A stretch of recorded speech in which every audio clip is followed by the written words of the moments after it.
Olá, meus amigos, estamos aqui novamente nesse encontro abençoado pela espiritualidade e pelo Mestre Jesus. Hoje a leitura será do capítulo 3 da Criação, no Livro dos Espíritos, do item Povoamento da Terra, Adão, que será lido pelo Fábio e comentado por ele, e Diversidade das Raças Humanas, que será lido pela Vânia com o comentário dela. Eu, Sérgio, farei as preces inicial e final. Que Deus os abençoe e nos abençoe. Elevemos nosso pensamento a Jesus, nosso Mestre Maior, pedindo orientação, amparando-nos nas reflexões de hoje, nas palavras, nos comentários, e que a luz de Cristo nos ilumine, nos proteja, nos guie nas sendas do Evangelho, esse caminho tão iluminado, às vezes tortuosos para nós de tão baixa evolução, mas é o caminho certo para o coração de Deus, é o caminho da felicidade plena e real, e assim serviremos melhor ao nosso próximo, ao nosso irmão,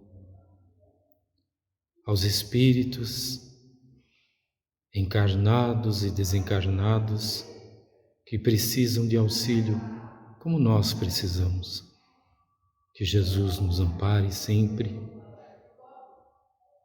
com muito amor, com muito carinho, desse mestre, desse amigo, desse irmão infinitamente perfeito, que nos mostra este caminho, o caminho da evolução para sermos melhor.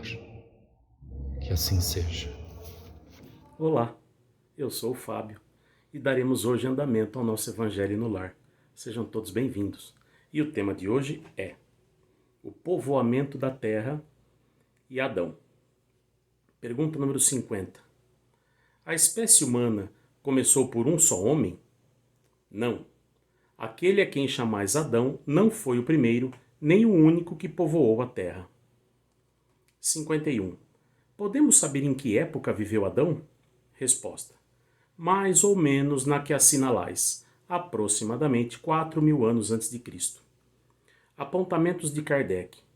O homem, cuja tradição se conservou sob o nome de Adão, foi um dos que sobreviveram em certo país após alguns dos grandes cataclismos que em épocas diversas perturbaram a superfície do globo e veio a ser o tronco de uma das raças que hoje o povoam. As leis da natureza se opõem a que os progressos da humanidade, constatados muito tempo antes de Cristo, tenham se cumprido em alguns séculos, se o homem não estivesse sobre a terra senão depois da época assinalada para a existência de Adão. Alguns consideram, e com muita razão, Adão como um mito ou uma alegoria, personificando as primeiras idades do mundo. Pois bem, meus amigos, os fenômenos espíritas, como são conhecidos hoje, foram registrados primeiramente em Hydesville, nos Estados Unidos, ali pela primeira metade do século XIX, o famoso caso das irmãs Fox, de um espírito batedor, né? Esses fenômenos acabaram com o tempo se transportando para a Europa, não é? E aportaram na França, nos famosos casos das mesas girantes que foram muito documentados na época, na França do século XIX. O Kardec, tendo ciência disso, tendo sido convidado para ir, para conhecer e tudo mais, ele acabou se interessando pelo assunto e estudando profundamente, de maneira séria, de maneira lógica, e trouxe, isso resultou em todo o material que a gente tem disponível hoje. Porém, é óbvio, Kardec, com todo o brilhantismo dele, e o detalhamento e o trabalho sério, ele ainda não teve acesso a tudo, né? E muita coisa ainda seria dita, e ele mesmo afirma isso, que o Espiritismo não vinha por um ponto final na revelação ou nas leis do universo. E ele, inclusive, disse que o Espiritismo era uma doutrina dinâmica, né? E que, inclusive, acompanharia a ciência. Se a ciência viesse a trazer coisas novas dentro dessa área, ou ainda comprovar coisas em contrário, ele disse, sigamos com a ciência, o Espiritismo seguirá com a ciência, contrário das religiões vigentes, não é? E essa mesma ciência nos diz que o Homo sapiens habita o planeta há aproximadamente 200 mil anos, tendo convivido até cerca de 20 mil anos atrás com o Neandertal, não é? E essa ciência ainda tem. Hoje a ciência com fragmento de osso ela consegue analisar muita coisa sobre uma espécie, mesmo uma espécie nova, né? Os hábitos alimentares, se era hominal, se era animal, se era alado, se era terrestre, enfim, com um simples fragmento de osso. E essa mesma ciência tem o que se chama de elo perdido, ou seja, situações em que ela tem dificuldade de unir uma espécie a outra. Às vezes temos as espécies conhecidas, mas temos subespécies que são encontradas aqui e ali, ou às vezes você tem registro de uma espécie numa região e localiza-se um agrupamento daquela mesma espécie em outra região que, né, distante, que não se tinha conhecimento, enfim. Tem situações que ainda uma coisa não se une à outra, né? E é o que a ciência chama de elo perdido. Pois bem, e nós no Espiritismo sabemos que esse elo perdido é em função de quê? A nossa evolução também ocorre no plano espiritual. Então a gente evolui aqui enquanto encarnado e também evolui no plano espiritual enquanto desencarnado. Por isso que existem situações que a ciência não localiza a união entre uma espécie e outra, né? Ou entre uma subespécie e outra, mesmo no reino nominal, não é?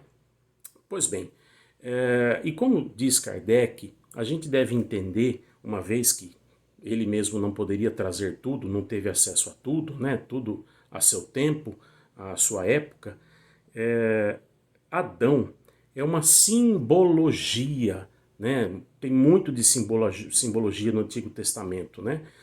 Tradições orais passadas de pais para filho, passadas por anciãos, passadas por sacerdotes, né? E coisas que em algum momento da humanidade foi se agrupando em livros, né? Então algumas coisas você perde a originalidade, algumas coisas você se perde em traduções diversas, mas são tradições, no Antigo Testamento são tradições orais passadas de povo a povo, digamos assim. Então Adão representa uma simbologia. Então, coisas que foram passadas, que foram trazidas para nós após Kardec, coisas que foram, por exemplo, trazidas por Chico Xavier, através de Emmanuel, através de André Luiz, vão complementando e vão explicando melhor as situações, né? Então, Adão, o que a gente chama de Adão, é, na verdade, uma raça adâmica, digamos assim, não é? Se refere aos primórdios da quinta raça humana que habita atualmente o planeta. Nós fazemos parte da quinta raça humana. Né? Então é uma raça adâmica. É todo um agrupamento de espíritos que veio trazido para o planeta Terra em forma de exílio. Tá? O famoso sistema, o exílio do sistema de Capela, que é trazido por nós em grande parte, em bastante literatura espírita já, mas a princípio por Emmanuel, né?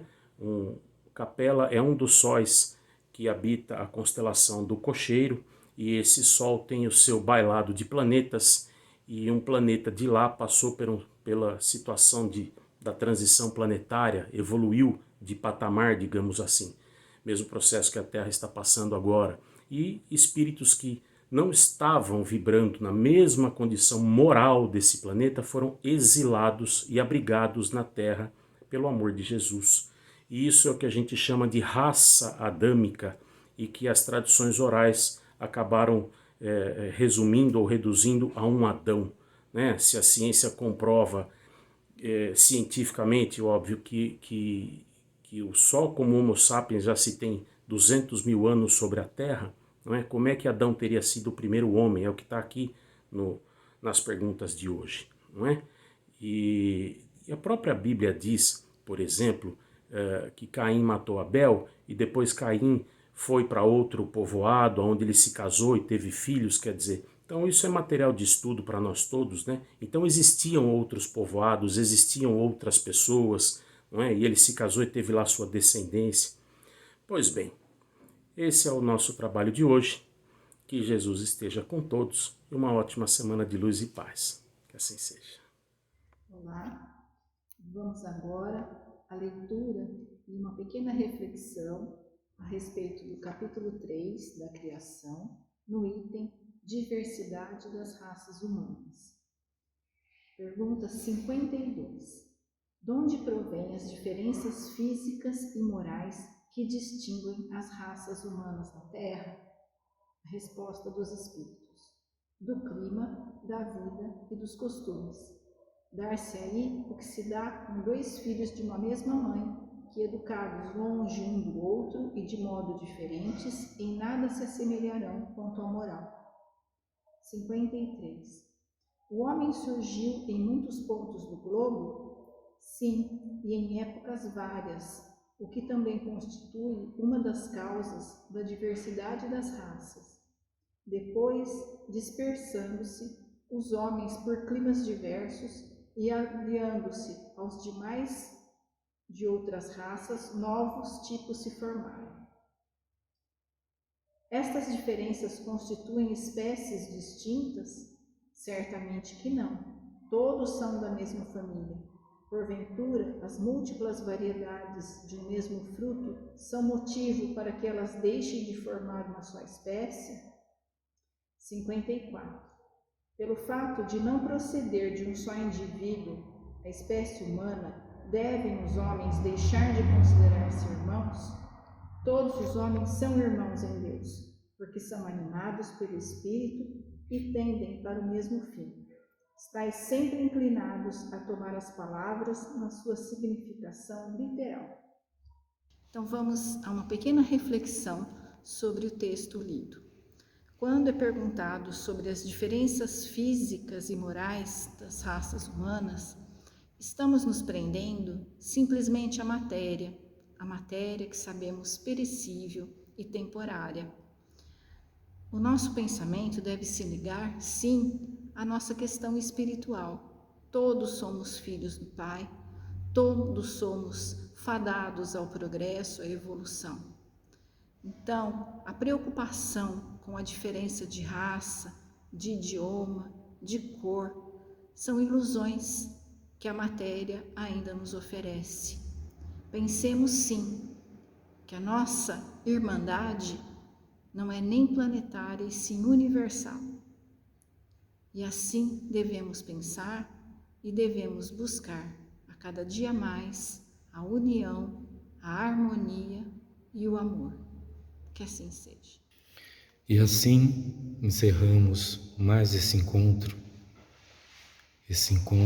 amparado pela espiritualidade, conduzido pelos irmãos de luz, nossos irmãos queridos,